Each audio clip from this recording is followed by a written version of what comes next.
Welcome to the channel. If you enjoy the video, make sure to subscribe. It's completely free and you'll never miss a new upload.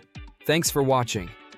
Today, we are heading to the Indian Ocean to uncover the absolute reality of moving to Mauritius in 2026. Chapter 1. Lifestyle. Mauritius is a highly functional, bilingual hub where English and French are widely spoken, making integration incredibly smooth. The island offers two main vibes. The north, particularly Grand Bay, is the bustling expat center with a lively atmosphere, though it is the most expensive area. If you prefer a more residential, nature-oriented lifestyle with stunning sunsets, the west coast around Tamarin is heavily favored by families and surfers. Disclaimer: this video is for informational and entertainment purposes only. I am not a financial advisor, tax attorney, or immigration agent. The numbers and laws discussed reflect the current reality for 2026, but always consult with a certified professional before making life-changing relocation or investment decisions. Chapter 2.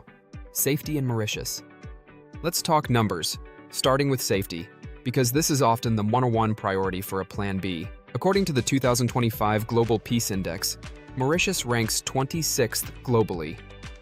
To put that in perspective, it makes Mauritius the absolute safest and most peaceful country in all of sub-Saharan Africa. Violent crime against expats is extremely rare. While you should still use common sense against petty theft, you can walk around comfortably day and night. Chapter 3. Cost of living. Rent, food, and utilities. Mauritius has a dynamic economy with prices to match. In 2026, a single person needs roughly $2,000 to $2,500 per month for a comfortable lifestyle, excluding luxury habits. Housing will be your biggest expense. A two-bedroom apartment in the popular Grand Bay area will cost you between $1,250 and $1,500 per month. If you move to the West Coast in Tamarin, you can find a similar two-bedroom place for around $1,000 to $1,200 per month. Beyond rent, you need to budget carefully for utilities and food. Because Mauritius is an island that imports a large portion of its goods, Western products carry a premium. A standard monthly grocery budget for one person is typically around $300 to $500, especially if you mix local produce with imported brands. As for utilities, you will likely run the air conditioning year-round. Expect your electricity bill to range between $50 and $150 per month, heavily depending on your AC usage. Fast and reliable fiber optic internet will cost you about $30 to $40 a month. Chapter 4. Healthcare and real estate. Healthcare here is a two-tier system. The public system is free but often overcrowded. Expats universally opt for the private sector, which offers excellent clinics like Darnay or Welkin. A standard consultation costs around $40 to $50. However, for highly specialized or complex treatments, like advanced cancer care, many expats prefer to fly to Reunion Island, a French territory nearby, or South Africa. On the real estate side, as a foreigner, you cannot just buy any house. You are restricted to specific schemes like the PDS, Property Development Scheme, or IRS, Integrated Resort Scheme. If you buy a property worth at least $375,000 USD in these approved schemes, you and your dependents automatically get a permanent residence permit tied to the property. Chapter 5. Visas, permits, and exact fees. If you are not buying a $375,000 property, moving here requires the right paperwork. The government offers 10-year permits, and the processing fee is typically around $1,000 USD. If you are 50 or older, the Retired Non-Citizen Residence Permit is incredibly popular. Following the latest updates, to qualify today, you must make an initial transfer of $2,000 USD to a local bank account within 60 days of approval, and then prove a minimum transfer of $24,000 USD per year or $2,000 per month to cover your living expenses. Note that the previously debated rule requiring you to stay 180 days a year was ultimately dropped, giving you total flexibility.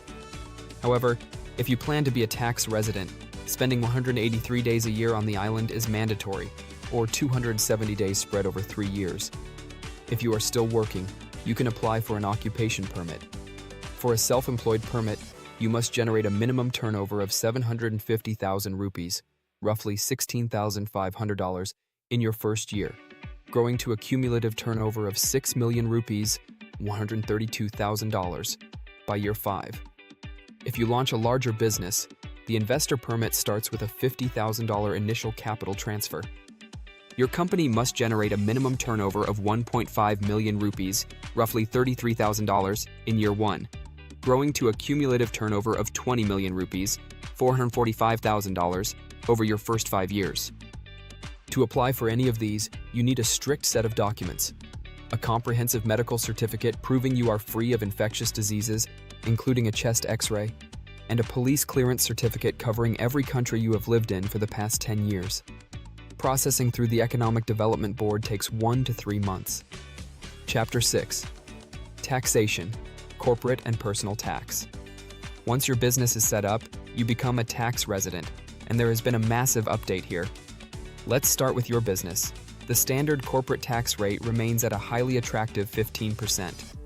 For certain specific export activities or global business companies, the effective rate can even be reduced to 3%. However, for your personal income tax, the famous 15% flat tax that made Mauritius famous is officially dead. As detailed in the Ernst & Young (EY) fiscal analysis for the 2025 to 2026 budget, Mauritius now uses a progressive bracket system.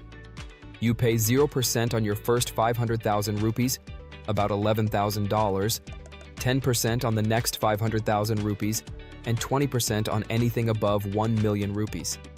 Even with this change, paying 0% on your first 11K and capping at 20% keeps Mauritius incredibly competitive. Chapter 7. Citizenship and the Harsh Reality. Finally, let's talk about passports and citizenship, and I'm going to give you the harsh truth that many agencies hide. Mauritius does not have a citizenship by investment program. Legally, you must go through naturalization.